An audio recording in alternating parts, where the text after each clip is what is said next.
सुमित का मर्डर हुआ था? Yes inspector. जिस तरह से स्कल में मल्टीपल फ्रैक्चर्स आए, वो पेड़ से एक बार गिर के होना लगभग नामुमकिन है।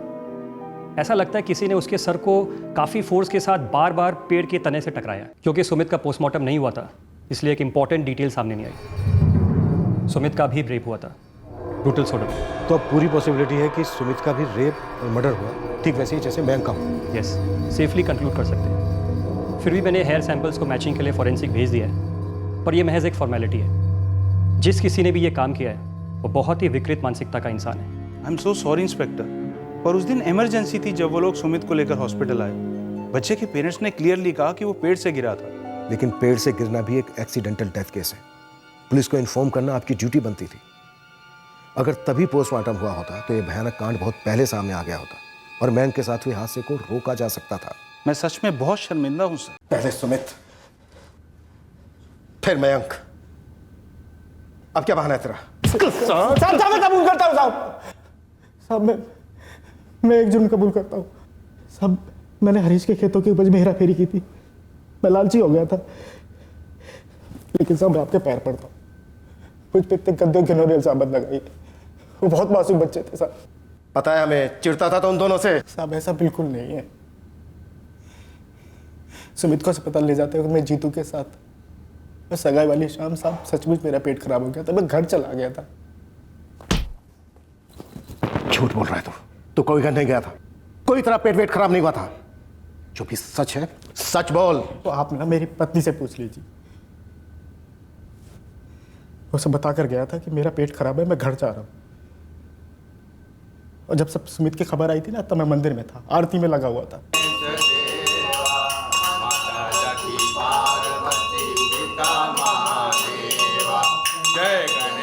मैडम, मैं और मेरे पति हम दोनों उस दिन आरती में थे जब पुष्पा दौड़ी दौड़ी आई और उसने कहा सुमित पेट से गिर पड़ा है।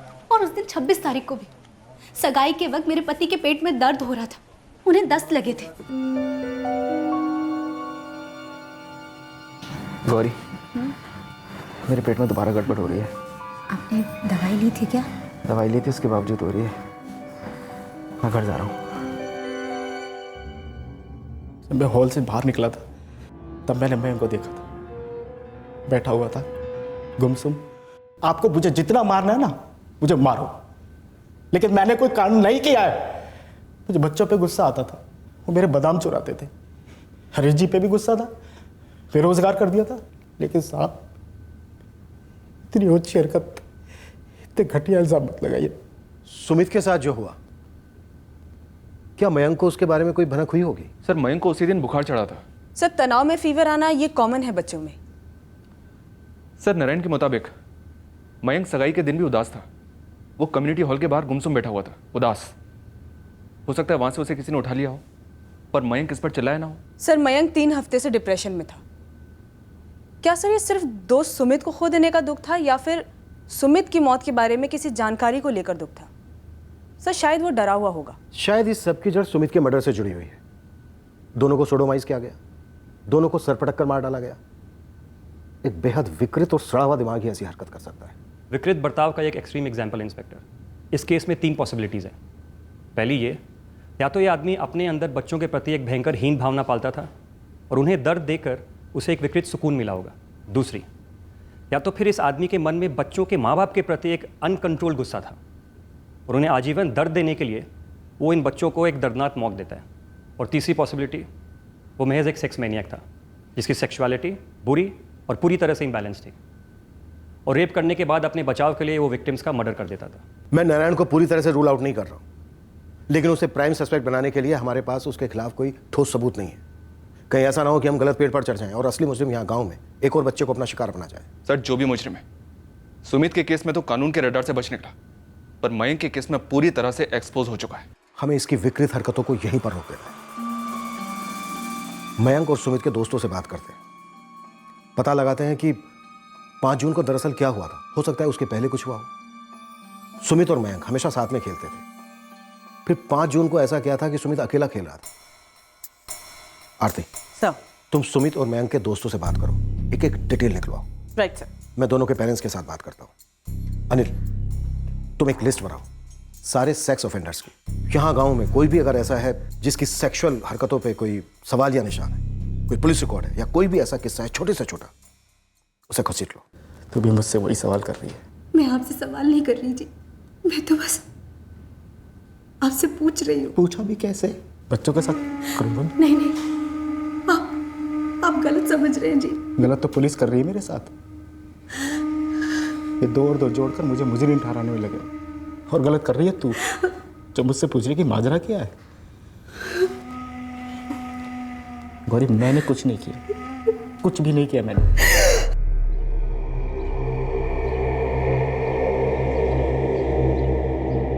बेटा वीर, अमन, निखिल, आप लोग मुझसे डरो नहीं। 5 जून को आप सभी का दोस्त सुमित जिस पेड़ से गिरा और फिर उसके बाद वो बेहोश हो गया और फिर नहीं रहा, उस दिन क्या आप लोग उसके साथ खेल रहे थे? और उस शाम को खेलने के बाद आप सभी अपने अपने घर चले गए? हमें नहीं पता सर। मयंक जब घर आया तब उसे बुखार था। मयंक और सुमित हमेशा साथ होते थे। उस शाम मयंक ने कुछ बताया सुमित के बारे में कि सुमित कहाँ गया है? कुछ नहीं कहा, चुपचाप आकर लेट गया। मैंने पूछा कि क्या हुआ, तो बोला कुछ अच्छा नहीं लग रहा है। मैंने उसे छू कर देखा तो उसको तेज बुखार था। कब तक खेल रहे थे वो तो पता नहीं मैडम, पर वीर को जल्दी जाना था। अभी मेरे को बाहर जाना है। क्यों? पापा ने कहा था कुछ जरूरी काम है। यार थोड़ी देर तो खेल के जा। हाँ वही तो यार, अभी हमारी बैटिंग भी नहीं आई है यार। हाँ जान देना। अच्छा ठीक है, ले जा। चल बाय, फिर कल मिलते हैं। अभी चल चल बाय। उसके बाद सुमित और मयंक साथ निकले। हम लोग उन्हें चुंबक कहते थे, जैसे एक दूसरे से चिपके हो। क्या कोई ऐसा था जो सुमित और मयंक से बहुत ज्यादा घुलता मिलता था? अच्छा बेटा, आप लोग बताओ, सुमित की डेथ के बाद क्या कभी मयंक ने आप लोगों से उसके बारे में कुछ शेयर किया? नहीं मैडम, सुमित के डेथ के बाद मयंक एकदम उदास हो गया था, एकदम चुप। हम तो इसी बात से परेशान थे कि सुमित की मौत के कारण हमारा मयंक कितना बीमार रह रहा है। मयंक ने कुछ बताया नहीं, तो हमें कैसे पता चलता कि सुमित के साथ ये ऐसा कुछ, और फिर हमारे मयंक के साथ भी ऐसा कुछ होगा। उस नारायण की दुश्मनी आपके साथ थी ना, तो फिर उसने हमारे बच्चे के साथ। मीरा जी, नारायण ने साफ मना किया। उसका कहना है कि उसने ऐसा कुछ नहीं किया। ऊपर से हमारे पास भी नारायण के खिलाफ कोई ठोस सबूत इकट्ठा नहीं हुए। इसके लिए हमारे लिए जानना बेहद जरूरी है कि क्या मयंक अपने अंदर कोई जानकारी छुपा कर बैठा था जिसकी वजह से वो घुट रहा था? क्या उसके अंदर कोई डर था? शायद इसी वजह से वो बीमार रहने लगा था और फिर मायूस।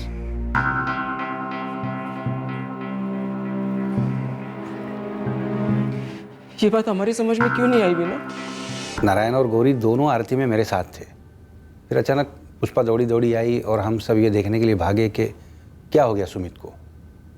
और जहाँ तक 26 जून की बात है, तो उस दिन तो मैं सगाई की विधि में मगन था। मुझे कुछ नहीं पता नारायण कब गया और क्यों गया। रामचरण जी, आप गांव में उस मंदिर में काफ़ी सालों से सबको जानते हैं, और सालों में पहली बार ऐसा ये भयंकर कांड हुआ है गांव में। अजी, यहाँ एक मामूली सी चोरी भी नहीं हुई है सालों से।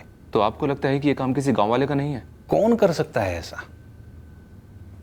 मेरी तो सोच के ही आत्मा कांप जाती है।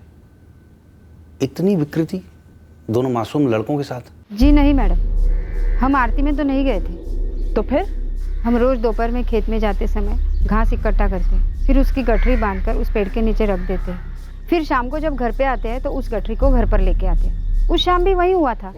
तब तुम्हें ये लग रहा था कि सुमित पेड़ से गिरकर बेहोश हुआ है, पर अब जब ये क्लियर हो चुका है कि सुमित का मर्डर हुआ था, ठीक से याद करो और याद करके बताओ।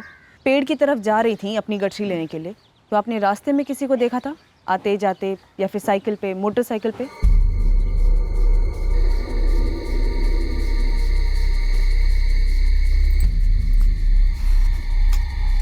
जी नहीं मैडम, किसके पास इतना समय होता है कौन आता है कौन जाता है देखने के लिए।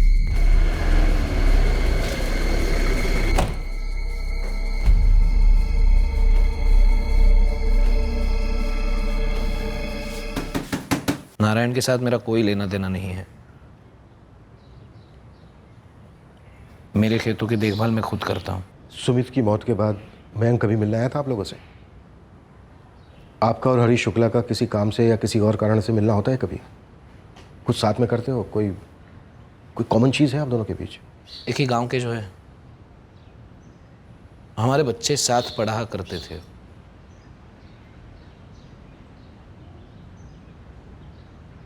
दूसरी कॉमन चीज़ ये है कि हमारे दोनों के बच्चों के साथ। मुजरिम बच्चों की उम्र का तो है नहीं, बड़ा है, लेकिन जो भी कोई है बच्चों को अच्छी तरह से जानता होगा, फ्रेंडली होगा उनके साथ। यही कारण होगा कि बच्चों को बहला फुसला कर ले गया और इसी वजह से हमले के वक्त दोनों बच्चों में से कोई चिल्लाया नहीं। देखिए, मुझे नहीं जानना है कब हुआ, कैसे हुआ, नहीं जानना है मुझे। हमारा इरादा आपके जख्मों को कुरेदने का नहीं, हमारा मकसद है उस आदमी तक पहुंचना जिसने आपको इतना गहरा जख्म दिया। जो भी होगा, जब भी पकड़ा जाएगा, उसे एक सवाल जरूर पूछना। ऐसी क्या नाराजगी थी बच्चों के साथ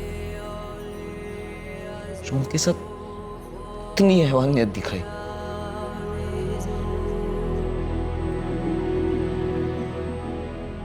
जी हाँ, हाई टेम्परेचर था, दवाइयों के बाद भी कंट्रोल में नहीं आ रहा था। मुझे ऐसा लगा था कि किसी गहरे शौक में था मयंक, क्योंकि कई दवाइयों के बाद भी उसका बुखार उतर ही नहीं रहा था। डॉक्टर अमृत, क्या मयंक ने आपसे कुछ कहा था? कोई हिंट दी थी? जी नहीं, हालांकि मुझे मयंक की माँ ने उसके फ्रेंड सुमित की डेथ के बारे में बताया था। मुझे लगा शायद इसी वजह से वो डिप्रेस्ड है। कुछ दिन बाद पता चला कि मयंक के साथ ये हो गया है। डॉक्टर, मैंने मयंक के स्कूल में भी बात की। वहाँ सबका यही कहना है कि सुमित के डेथ के बाद पूरे 3 हफ्ते तक, जब तक मयंक जिंदा था, उसने किसी से भी स्कूल में कभी भी सुमित के बारे में कोई बात नहीं की। बस हाँ, वो खुद ही बहुत ज़्यादा परेशान और मायूस रहता था। अब क्या कहें मैडम, शायद कोई सोच भी नहीं सकता था कि उस बच्चे मयंक के अंदर इतना कुछ चल रहा है। साहब, आपका पहला संदिग्ध रवि वर्मा, उसकी पूरी डिटेल निकाल ली मैंने। सरकार, इस रवि वर्मा के खिलाफ भी कुछ खास ऐसा सामने नहीं आया है। रवि के अलावा गिरीश मिश्रा की खबर निकाली है, वो 26 जून को जिसकी सगाई थी ना, वो। ये बंदा साहब अपनी मोटरसाइकिल पर उन दोनों बच्चों को खूब घुमाता था। साहब, ये गिरीश ना बहुत मिलनसार बंदा है, सिर्फ उन दोनों के साथ नहीं, गांव के बाकी बच्चों के साथ भी ना फुल हंसी मजाक करता है। दिमाग भी एकदम टिप टॉप है, 12वीं पास है, अच्छा कमाता है, कोई क्रिमिनल रिकॉर्ड भी नहीं है। नरेश चंडेल हाईवे के पास एक छोटी सी फैक्ट्री में काम करता है। उसका बेटा अंकित छोटे मोटे काम करता है, कभी प्रीतम नगर में, कभी साजिदपुर में। सरकार, इस अंकित के यहाँ भी ऐसा कोई मेंटल के सामने नहीं आया है और कोई क्रिमिनल रिकॉर्ड भी नहीं है। और गहराई में खोज जतन, हमें कोई पर्सनल एंगल नहीं मिल रहा है। हो सकता है कुछ पहली बार कांड करने के बाद निकल गया क्योंकि सबको लगा पेट से गिरा है, फिर दूसरी बार अटैक किया हो।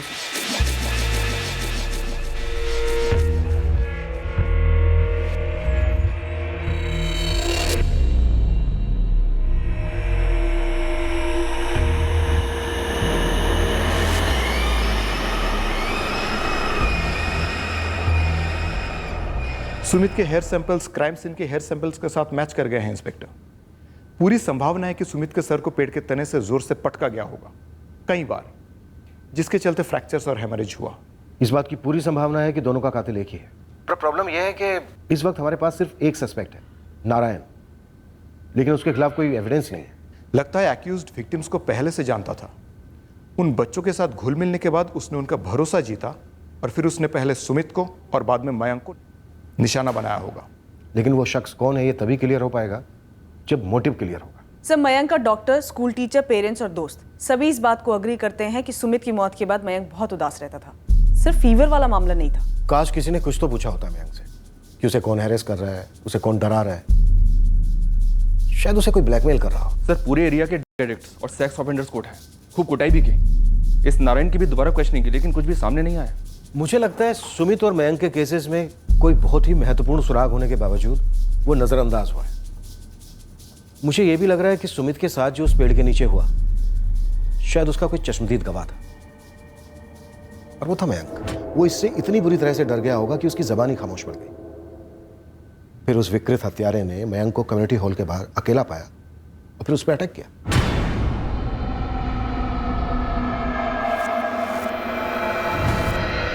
दोनों फैमिलीज ऐसी कोई भी लीड नहीं दे पा रही हैं, कोई कॉमन दुश्मन, कॉमन राइवलरी, जिससे दोनों फैमिलीज इफेक्ट हुई हो। नथिंग। जब मयंक को बुखार चढ़ा तब मुझे उसके बुखार की फिक्र थी, जबकि ये दिख रहा था कि मयंक मायूस है, परेशान है। लेकिन मैंने कभी नहीं सोचा था कि सुमित के साथ ऐसा कुछ हुआ होगा जिसके बारे में मयंक को पता है, और शायद इसीलिए वो इतना सहम गया है। हमने भी कहाँ सोचा था कि सुमित के साथ ऐसा कुछ हुआ होगा।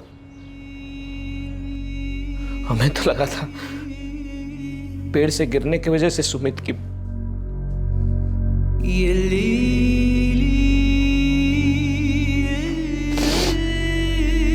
अब सोचता हूं तो लगता है कि किसी ने हमारे बच्चों को इतनी दर्दनाक मौत क्यों दी है। मेरी तो नारायण के साथ कोई दुश्मनी नहीं थी, मेरी किसी के साथ दुश्मनी नहीं थी, फिर भी क्या तुम्हारी किसी के साथ दुश्मनी थी हरीश, जो तुम्हें इतनी महंगी पड़ी?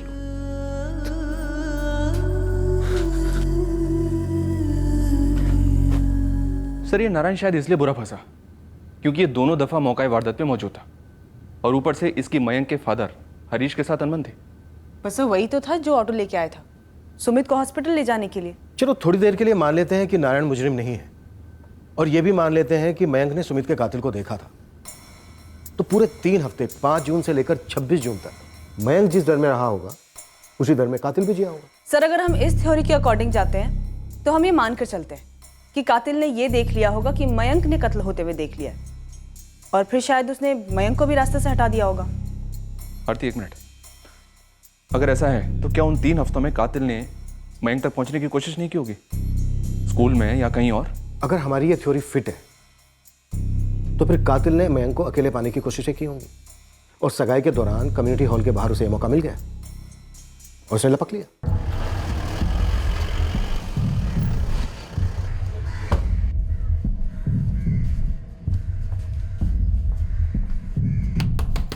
सुमित की खबर के बाद मयंक कभी खेलने गया ही नहीं।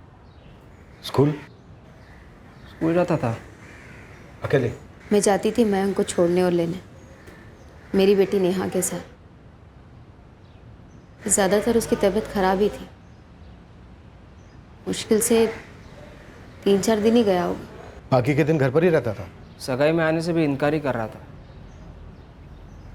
और तो मैंने ही उसे मना लिया क्योंकि हम लोग उसे घर पर अकेले छोड़ना नहीं चाहते थे। तो उस रात पहली बार ऐसा हुआ होगा कि मयंक घर से बाहर आया सगाई के लिए, और वहाँ पर वो अपने दोस्तों के साथ खेलने के बजाय अकेले बैठा था। मैं अपने आप को कोस कर थक गया हूँ सर, कि क्यों मैंने उसे बाहर खेलने भेजा। मैं उसे बाहर भेजता नहीं तो उसे कुछ होता भी नहीं।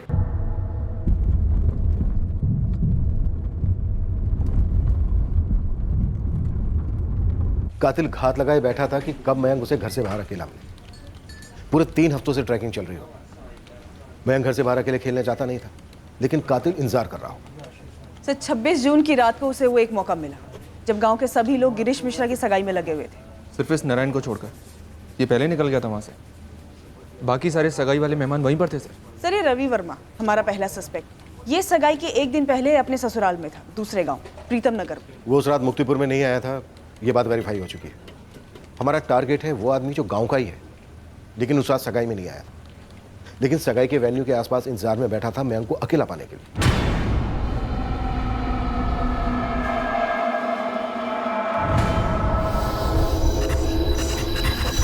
गांव के वो कौन कौन मर्द हैं जो उस रात गांव में ही थे लेकिन सगाई की दावत में नहीं आए थे? सर मैंने तो गांव के घर घर में न्योता दिया था और मेहमानों की लिस्ट भी आपको दे दी थी। अब उनमें से कौन नहीं आया इसकी गिनती मैंने नहीं रखी। रमन जी थोड़ा जोर डालिए, सोचिए, याद कीजिए, कोई और ऐसा था जो नहीं आया था सगाई पर? रमन जी हमें शक है कि जो कातिल है वो गांव का ही कोई बंदा है जो शायद सगाई में नहीं आया था। वो कम्युनिटी हॉल के बाहर ये घात लगाए बैठा था कि कब उसे मयंक अकेले मिल जाए, और अनफॉर्चुनेटली मिला भी। रमन जी सोच विचार कीजिए, गाँव वालों से भी बात कीजिए, हो सकता है उनमें से किसी ने कुछ ऐसा देखा हो। जी सर, मैं बात करूंगा।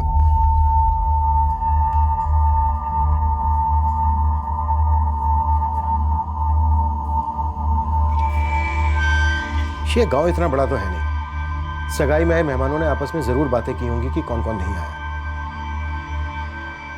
गांव वालों की ग्रिलिंग बनती है। सर, मैंने थोड़ा ध्यान दिया तो मुझे एक बात याद आई।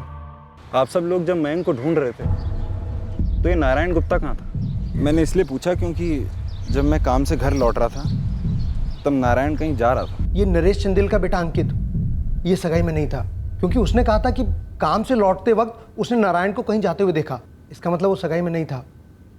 और मैंने जोर देकर याद किया तो वाकई वो वहां नहीं था।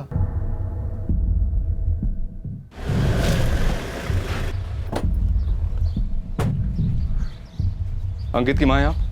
जी अंकित है घर पर? नहीं, वो तो काम पर गया है। कहाँ काम करता है वो? प्रीतम नगर में। प्रीतम नगर में कहाँ पर? बस इतना पता है कि वहाँ पे मंडी में किसी ठेले पे काम करता है।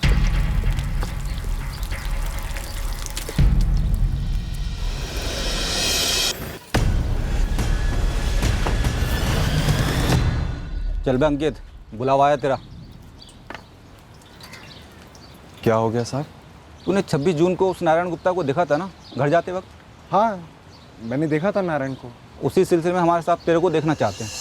अरे चल, ज़्यादा सोचे मत, चल।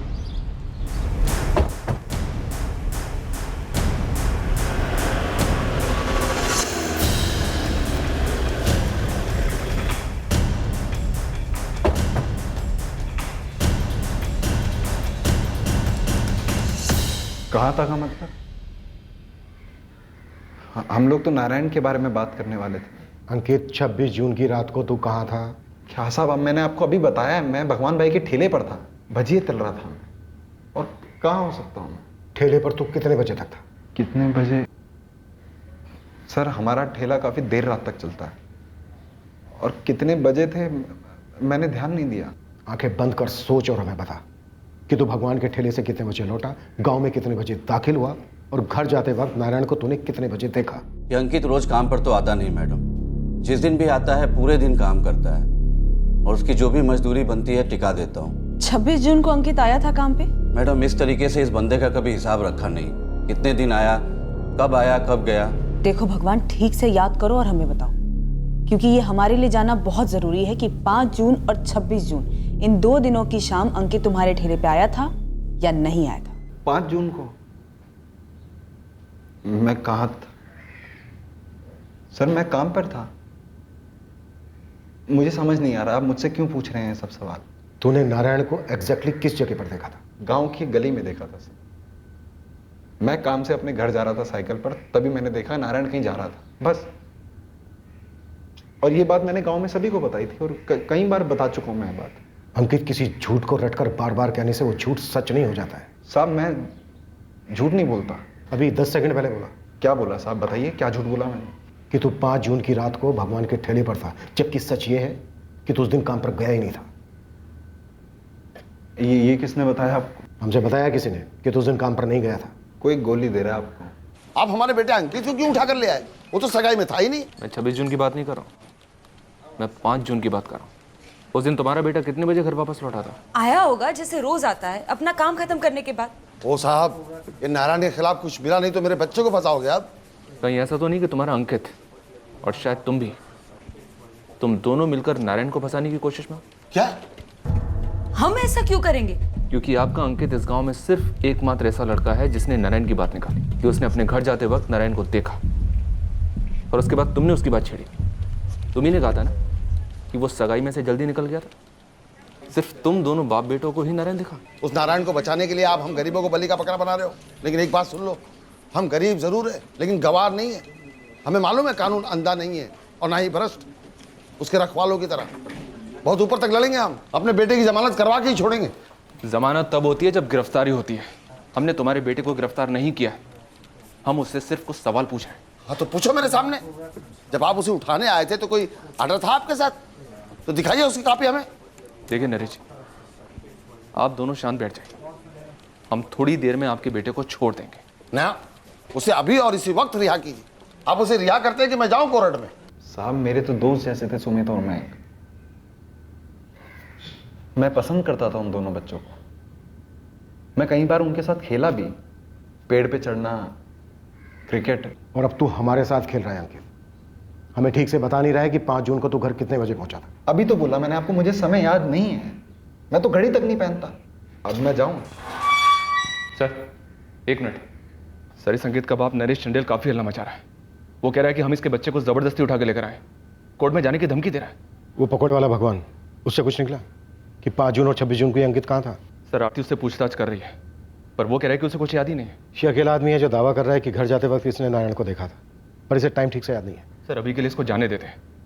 रडार में आ गया है, इसकी पूरी तरह से स्पेशल स्कैनिंग करते हैं, देखते हैं कि उन दोनों विक्टिम्स के साथ ये कैसे कनेक्टेड है। उन्होंने मुझसे पूछा कि कहाँ काम करता है, तो मैंने बता दिया। मुझे क्या पता था कि इसी को उठा ले जाएंगे। और तुझसे क्या पूछ रहे थे? आड़े टेढ़े सवाल थे बाबा।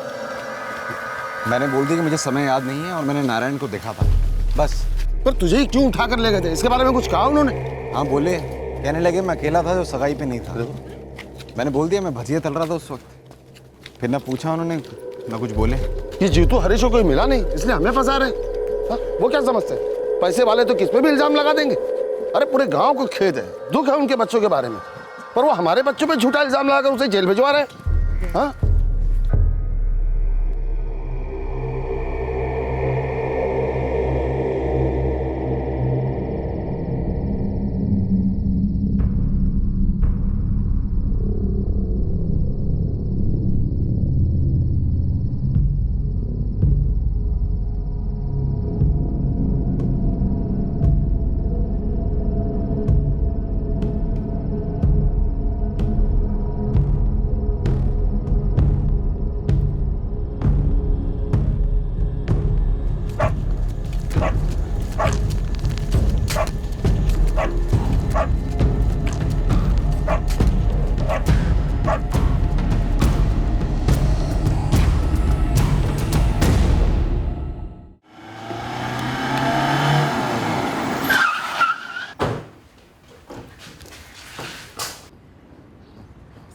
The number you have called is currently switched off. अंकित कहाँ है?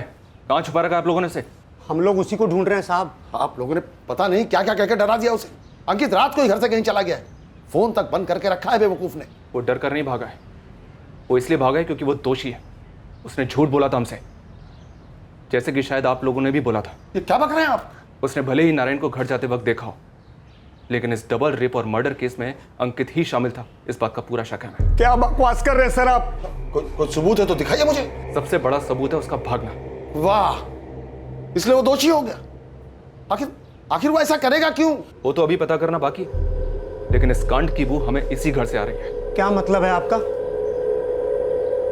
आपके पिताजी भरत लाल जी और जीतू के पिताजी सुरेंद्र राठौड़ के बीच एक गहरा जोड़ है, और वही जोड़ इस केस का तोड़ है। अब आप हमें बताइए, है या नहीं? उस सबसे अंकित का क्या वास्ता? सरकार इस अंकित का बहुत पुराना कनेक्शन मालूम पड़ा है, और ये तब की बात है जब ये बंदा पैदा भी नहीं हुआ होगा। जतिन पहले मत बुझा, 12 चढ़ा हुआ है, काम की बात बोल। सरकार ये करीब 41 साल पुरानी बात है।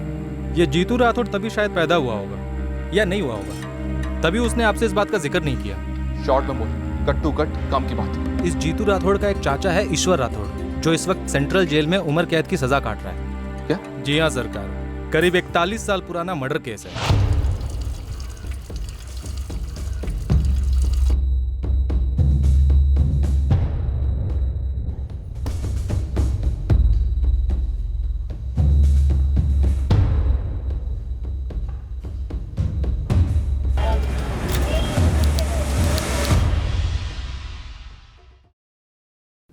ये 1984 की जजमेंट कॉपी है मैडम। बड़ी मुश्किल से कोर्ट की लाइब्रेरी से जाके इसकी कॉपी निकाल पाया हूँ मैं। मैडम पूछ सकता हूँ कि क्यों मंगवाया आपने ये केस पेपर? मतलब इतना पुराना केस। एक डबल मर्डर केस है जिसका कनेक्शन इस केस के साथ बन रहा है।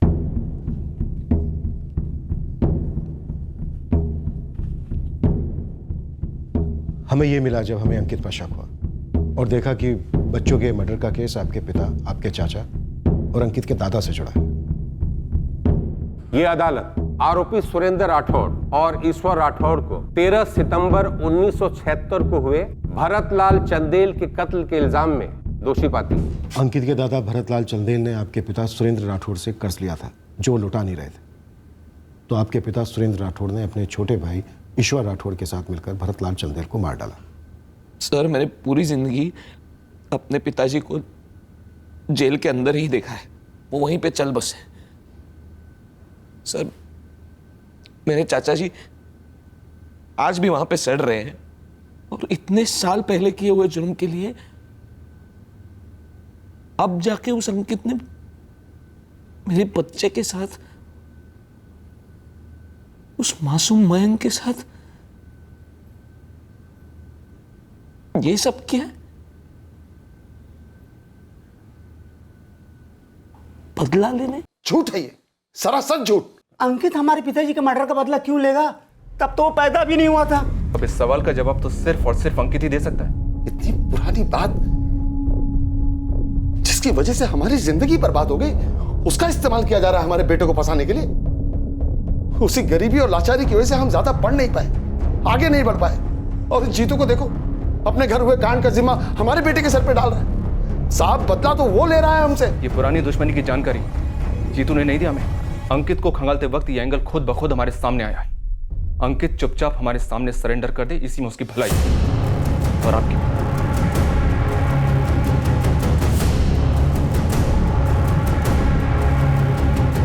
इस अंकित चंदेल की तस्वीर हर बस स्टैंड, रेलवे स्टेशन, चौक, मार्केट सब जगह लगाई गई है। ये बंदा हमें हमारी हिरासत में किसी भी हाल में चाहिए। तुम्हारे पास सिर्फ 24 घंटे हैं, उसके ऊपर 1 सेकंड भी नहीं।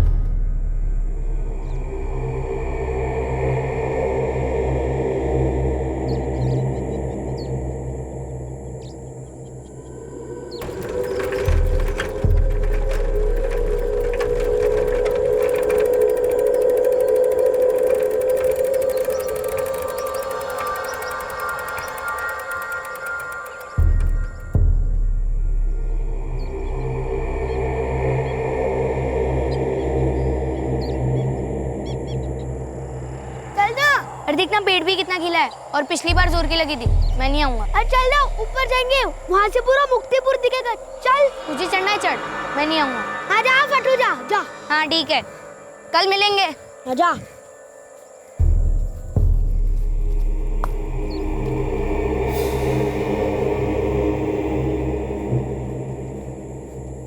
कैसे हो? मस्त। तू कैसा है? ठीक।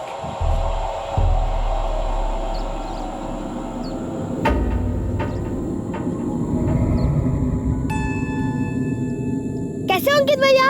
मस्त, हमेशा की तरह। तू कैसा है? मैं भी मस्त। अच्छा सुन, ताजे ताजे मोतीचूर के लड्डू खाएगा? मंदिर में बांट रहे हैं। अरे मंदिर में नहीं यार, मेरा खास दोस्त है राजू, वो बना रहा है, एकदम ताजा ताजा गर्मा गर्म। खाएगा ना? हाँ नीचे उतर। आजा आजा।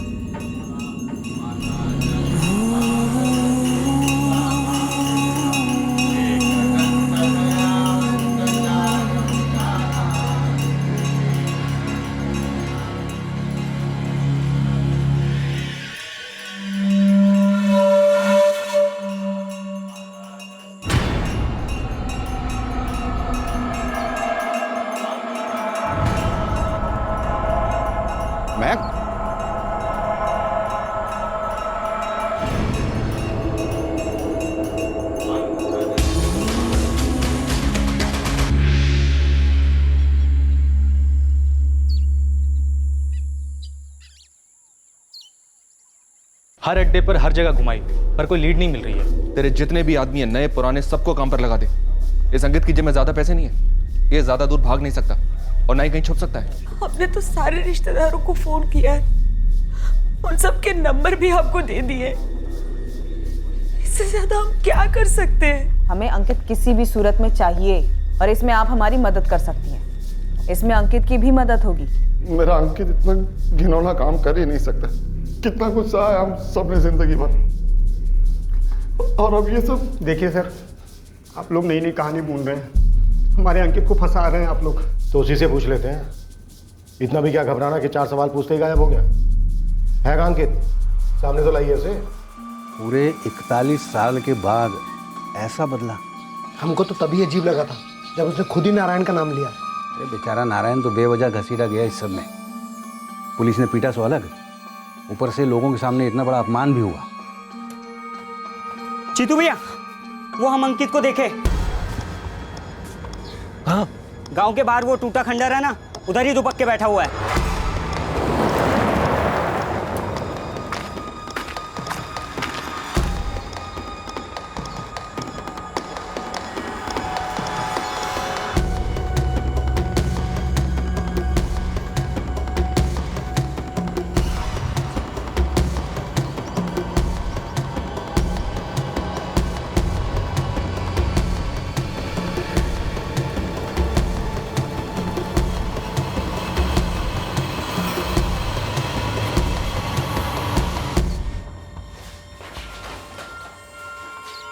भागने की कोशिश मत करेंगे।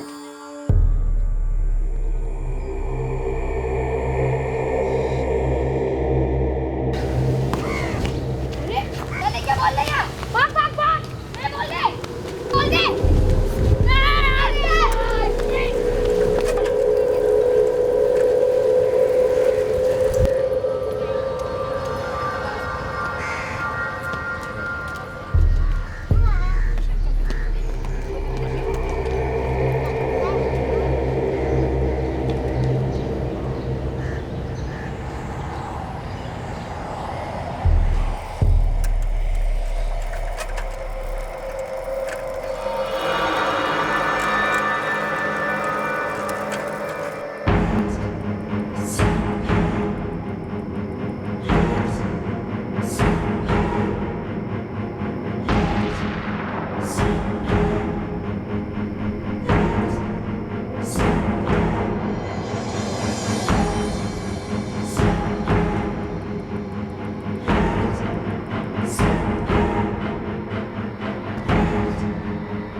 तूने अपने दादाजी के मर्डर की आड़ में अपनी विकृति निकाली है।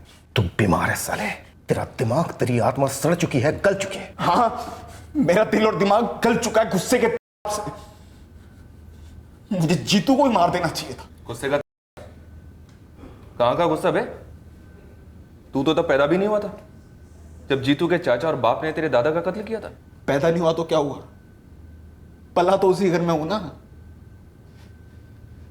पूरा बचपन, पूरी जवानी मैंने अपने बाप, अपनी मां, अपनी दादी और अपने ताऊ से सिर्फ एक ही बात सुनी कि कैसे जीतू के बाप ने और उसके चाचा ने हमारी जिंदगी बर्बाद कर दी। मेरे बाबा और ताऊ जी पढ़ नहीं सके, हमारे पूरे परिवार की शान खाक में मिल गई। मैं यही रोना सुनता था दिन रात।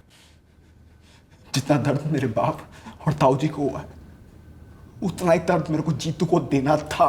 और ये बात तेरे दादाजी ने आके तेरे सपने में बोली थी कि बदला ले, छोटे बच्चों को मारने से पहले उनका बलात्कार कर, सर पटक पटक के मार दे, ये बोला था।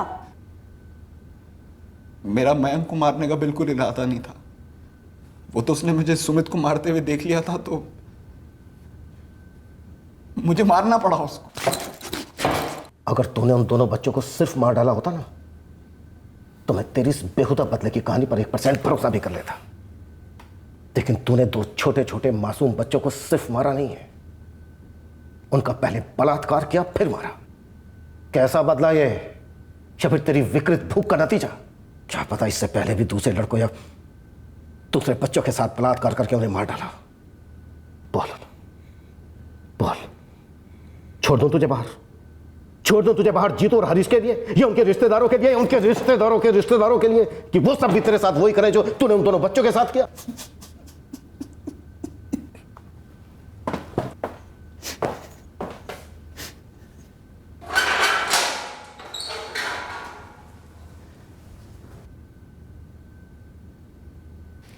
कब से कह रहा था मैं कि मैं घटिया काम नहीं कर सकता। देख भाई, मैंने माना, लेकिन हर रोज़ ऐसा केस भी नहीं आता और हर रोज़ किसी की ऐसी पिटाई भी नहीं होती। पर जिसकी होती है ना पिटाई और बदनामी, जिंदगी भर की होती है।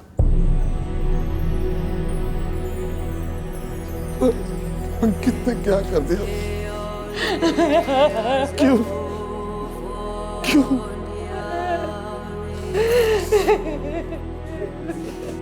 मुझे डर लगता था पेड़ से गिर जाएगा, चोट लग जाएगी। ये दर्द तो उस चोट से है जिसकी बीज हमने बोई भी नहीं। मयंक इतना डरा हुआ था, इतना सहमा हुआ था, क्यों नहीं हमने उसे गले लगाकर पूछा कि बेटा बोलो, क्या बातें बोलो, डरो मत, बोलो हमसे क्या बात है।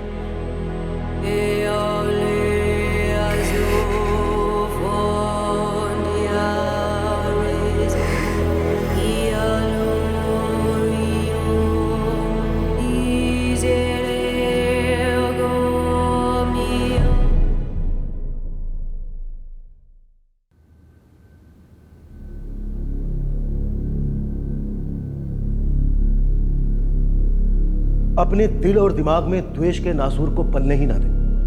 द्वेष ना किसी इंसान से हो, ना किसी अतीत के किस्से से, क्योंकि पता ही नहीं चलता ये द्वेष कब इतनी गहरी नफरत में बदल जाता है और इतना जहर उगलता है जो तेजाब की तरह हर चीज को, हर रिश्ते को जलाकर राख कर देता है। जय हिंद।